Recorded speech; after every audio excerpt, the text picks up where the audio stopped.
Now, let's get into Easy Mill. So, shout out to all the people in the Philippines that supported the podcast once again. You guys drove my numbers up like crazy. I appreciate you guys a lot. I didn't know he's from the Philippines. I thought he was just from Vegas, a Las Vegas rapper. Started to watch a lot of interviews from him. He talks a lot so a lot of the interviews that I saw were in the Filipino language. So some of it I didn't understand, but I got to know him a little bit more through the interviews. And what I learned from Easy Mill is that, when he dropped out of college, finally, he started working on his music. So 18, 19 years old, I don't know in the Philippines what age bracket is college over there. I'm assuming it's 18 to, whatever age that you finish. But so I'm assuming 18 is when 18, 19 started making music.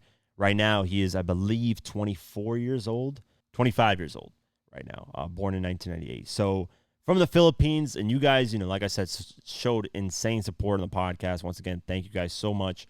Everybody was just showing love. So I decided to go over his music, watch a couple interviews, get to know him. So when he got out of college or dropped out, basically, he started exploring music, started teaching himself a lot of things, messing around with different tools that he could use for his sound. He started doing metal music first, and you can hear that on a lot of these projects. So he started out with metal music, which is unique in itself because he ended up with Eminem and Dr. Dre, who are basically hip-hop for the most part, like 80% hip-hop, even though they got some rock and roll and some mixtures of stuff here and there. But started out making metal music and then started developing his sound. And I checked out all three of the projects. Let me get the titles of all three of them because I know one of them's like Act 1, I think Renaissances, and then Duality, which is the most recent one. And Eminem actually, when he went to go walk out with Terrence Crawford, the boxing match, he actually wore the shirt with the album cover on it, with Easy Mill's album cover on it. So he is dropping a deluxe version, I believe, of this project August 11th. I could be wrong on the date, somewhere around there, August 11th. And, I'll keep our eye on that. Obviously, if it features Eminem, has Dr. Dre production, it'd be crazy. But let's go over the project. So Act 1, I can see why a lot of people I saw in the comments recommended to me this project, so I can see why. He's got a lot of great tracks, man. A lot of this stuff is very versatile. This is probably the most hip-hop one out of all of them, I think. I would say so. I enjoy the track Fraud a lot on this project. King IB, IDK, it's another one I enjoyed. And then Penalo. So those four I really enjoyed. So if you're want to check out his music, check out the Act 1 project. Check out, I think Fraud is my favorite one out of it. King IB, IDK, and Penalo. I could be pronouncing that wrong.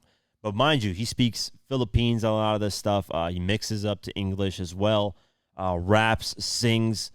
You get different mixture of rock music. This guy can dance too. So this guy is just everything wrapped up in one artist. I think because of how versatile he is, I think he can hit that pop stage, and then if he wants to go to rock, he can go to rock. And if he wants to go straight rap, because he has a lot of Eminem influence in a lot of stuff. He actually quotes some Stan lyrics. He quotes a lot of loosely quoting a lot of Eminem stuff, and he has that cinematic, the relapse sound where Eminem with a lot of background, and he does these effects in his voice like Eminem does. I know I can't really explain really well, but you guys know what I'm talking about, where Eminem has these kind of all these crazy sound effects and he's getting stabbed or something. He has a lot of that in there, which is great Eminem influence. Can rap fast, very versatile, man. And based off those three tracks I heard initially, I was like, yeah, that's what I got from him. So if you want to check out mainly the hip-hop project, it is the Act 1 album. I don't know if it's mixtape, so we'll just go with album, I guess, or mixtape. I'm just going to go with mixtape because he wasn't officially on a major label, I don't think, at least from what I saw. So the Renaissance project has 7 tracks on it. This is more an R&B, a love project. So if you're a fan of that, he does this thing. Like I said, this guy can be R&B, singing, do a pop record, go to rap, go to rock. This guy has it all, man, which is something I haven't seen in a minute. I see why he caught the attention of Eminem and Dre, because this is something different. Very curious with Eminem and Dr. Dre's production, their ears production behind him, what he's going to be capable of doing. And then, Philippines, man, you guys are supporting the hell out of him. So that backing as well, in America, there's quite a bit of fans as well. Now you got Eminem and Dre behind it. I think I don't think he's gonna get shelved. Like I initially thought. I didn't say he was gonna shelve, but I was just worried that Eminem and Dre when they sign a lot of newer acts recently, they've been getting shelved a lot. But because of the Philippines back, and it does seem like he'll be good. So then the Duality project is 10 tracks.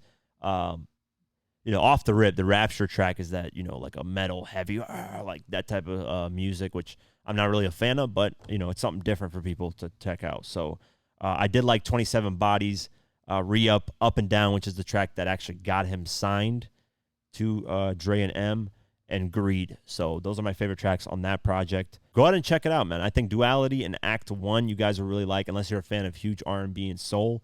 Check out the Renaissance project. Very unique artist, man, and I'm looking forward to getting to that project that comes out like on August 11th. After signing with Eminem, I think it's Duality, like deluxe version of it. So I'm excited for it. I'm gonna check it out. I'm probably gonna do a live stream of it on my main channel, Diverse Mentality. So if you're watching this right now, Diverse Mentality is the main channel. I have 650,000 subscribers on there. If you're new, that's probably where I'm gonna do the live stream. So I'm gonna check it out when it drops. I think that would be really cool.